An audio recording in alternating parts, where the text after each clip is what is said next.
Hello, good morning. So today we're going to talk about very interesting topic about the idea of organization behavior, the behavior sciences, how company operates, how the company should look like, the structure of the organization, because many companies, when they don't have a strong fundamental establishment, it shows that there's a problem with the company, meaning that there are high turnover, and we need to investigate why there is a high turnover. We need to understand how a good organization functions. So, in order to understand the characteristics, the key parts of the companies, we need to understand its structures. So, in the beginning here, what we're going to cover is the behavior framework, what's seen, what's not seen, what the manager predicts and respond, the organization model, how it looks like, the individual, group, and organization, the manager toolkit, the human capital, HR, and the people process, and fit culture and turnover. So for the behavior is a phenomenon, it's the act of representing or reflecting the person's now individual tasks nowadays. So what is unseen, what's seen? So what's seen is the behavior itself, that what we observe, what we receive as a perception. Once it's seen, it can be assessed, rewarded, or corrected. This is what most managers only ever got to react to, but what's unseen is cognition, perception, personality, all happening inside the person, what he thinks about inside. So the whole set of internal process plays out before anything ever shows. And this is what managers can never fully observe or measure directly. The most important thing is to manage what is unseen. So predicting behavior, a manager's real job. The manager needs to predict the behavior in his employees. Is it a positive behavior or negative behavior, so that he can deal with the problem if the problem exists? So the job isn't controlling behavior directly, it's predicting it by reading the internal process underneath. Predict behavior is positive, support, encourage it, that benefits person, organization pose. But what if it was negative? You have to change it, usually by shifting person's attitude first. There might be rotations, webinars, things that will enhance the employees' behavior. Prediction runs on how attitude forms, how perception works, how learning happens, what motivates someone. When I used to work in a bank, which is worldly recognized. They give us work ethics, understanding how a man should behave and react with his coworkers. I will never be 100% able to predict behavior correctly, because at the end of the day, it's a human thing. So the organization model had the organization behavior model had three levels. So beginning with the individual, which contain perception, personality, motivation, learning, ethics, while group level are communication, leadership, conflict, power, rules. By the end, we have an organization system level, which is the culture as a bigger figure, and culture, structure, HR policies. By the end, we have the dependent, which is the human output. So when these processes are implemented, so the human should have productivity, turnover, market share, and stock prices. For example, we have salary. The higher salary, the motivation will be affected by. Um, and here is the organization model. We have the independent and the dependent variables, the independent such as the individual level. We have the group level, we have the organization systems level, and we have the dependent variables, which are biographics, personality, emotions, perception, motivation, values, attitudes, ability, individual learning, individual decision making, and human input. And we also have all these types, changes and stress as group level, leadership and trust, group structure, work teams, conflict, power and partition, or politics, group decision making, communication. Then at the end, we have the human resources, policies and practices, organizational structure and design, organizational culture. So at individual level perspective of the level analysis, we have six types. We have the cognition, it's the mental process behind knowledge, memory, and problem solving. So we must have all these type of skills. We have the corporate behavior actions that support teamwork towards shared goals.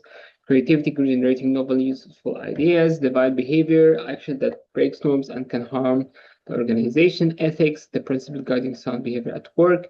By the end, we have learning, acquiring new knowledge or skills. So class also stressed attitude, motivation, perception, personality, and past performance.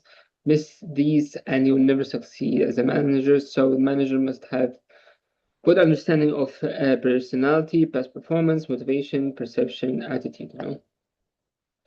We have the group level of analysis, cohesion, how attracted members are to each other and to stay in the group. Conflict, disagreement, or tension between members, constructive or destructive.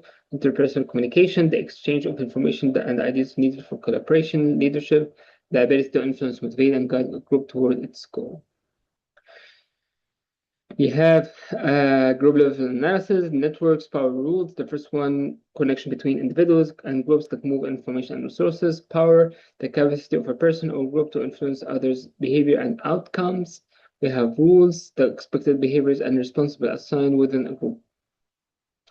And also the organization level of analysis, beginning with change. So organization must adapt to internal and external shifts because the external shifts talks about what's surrounding that happening. If the company does not adapt these changes, that might lead to bankruptcy. In addition, cooperation and conflict at the organization level. We have culture diversity, external environmental process, culture, structure, technology. So organization behavior means how the organization behaves. That's shaped by how individuals behave, how groups behave, and how the organization itself behaves. So what makes a skilled manager? We have technical, we have human, we have conceptual, political, we have job-specific expertise, know how to the work itself, human, the ability to work with, read, and motivate people, conceptual, seeing the organization as a whole system, not just its parts. We have at the end political, skilled at negotiation, takes initiative whenever resources are being divided. See the whole system from above. Drop in, take what you need, pull back out before you become part of what you're trying to see as helicopter view. So we need to rise above as bigger picture, bigger approach to understand the day-to-day, see the whole system at once. Drop in, gather exactly what's needed, then pull back out with the full picture. The risks get to embedded in the system and outside the vantage point disappears. And lastly, it matters more the higher up the management hierarchy you go. So the main idea of the power and citizenships and groups, as a manager, we need to understand how the company operates, and if there is a problem, they need to see the bigger picture. So basically, in power, we have three types. We have the position legitimate power, authority that comes from the formal rule itself by the top manager. Reward power, ability to grant things people value because I have done something, I achieved something for a company, I increase the revenue, so I get the respect, I get the responsibility, the power, so I make decisions. Expert power, influence drawn from experience and know-how. Organization decision behavior, discretionary behavior going beyond what the job formally requires. Not part of the formal appraisal that isn't rewarded directly, but actually what makes teams organization actually work well. We have human capital faces human resources to understand what's the difference. We have use interchangeable in everyday practice, and that's usually fine. Advanced level, the distinction is worth using deliberately. Then we have to differentiate between of them, beginning with the human resources. The process side, how people are managed, designed, recruited, developed, and moved through the organization. And we have the human capital. Human capital, the value side, the knowledge, ability, judgment that actually live inside people. So where each kind of capital sits, we have the traditional tangible capital, owned and controlled by the organization equipment, facilitate physical systems, organization built it and directs it fully. We have intellectual capital, organization structural capital, system cultural structure, owned, controlled by the organization, and we have the human capital, lives in people's mind, not owned, only employed, a person can only choose to walk away. So in the HR, we have steps, and steps we need to understand, beginning with the job design. When the job is designed, we need to recruit. After the recruiting, we select, we train them, we appraise, and terminate. Terminate, it happens when we don't need the employee or the employee will not gonna give a feedback or a positive productive outcome. So HR mostly manages the structural procedure side of employment relationship, the visible steps bringing someone in, developing them, and if needed, moving them on. So we have the three T's handling underperformance. Either first number one is to train. Train if does not work well, then we need to transfer him to another department. And if nothing happens, there is no positive outcome, then we terminate. So because it's very expensive here, it's very expensive to recruit someone new, and give him the salary. That's the reason. So person, job, and fit, and person, organization fit, person, job fit. The, do the person qualification match the job description, the task the role actually requires? Person, organization fit. Do the person values match the organization culture? Illustrating class what a candidate would turn down a role over a personal values conflict. If there is no fit at the job level or the organization level, there's a high chance the person quits. So we have the culture, generation turnover. We have Japan, tradition of lifetime employment, show off for life loyalty, and tenure run deep. We still going on for the end. But in American culture, it changes from maybe an average 3 to 5 years. A culture of frequent change, people move on for the sake of moving on, not just better offer, use how often your generation now moves between organizations. So that's the different culture. Each culture have an impact on how employees behave in the work. So the job for life mindset is fading because due to the new generations, they want to change and have a better future. Generation and culture mismatches feed straight back into person job and person organization fit and into turnover. So to recap, behavior is a visible tip of mostly unseen of set of internal process. We need to understand the reaction inside so we can fix it and we have a better outcome. Predicting it is the manager's core skill. We have the individual, group, and organization levels. Each feed into outputs like turnover, productivity, and market share.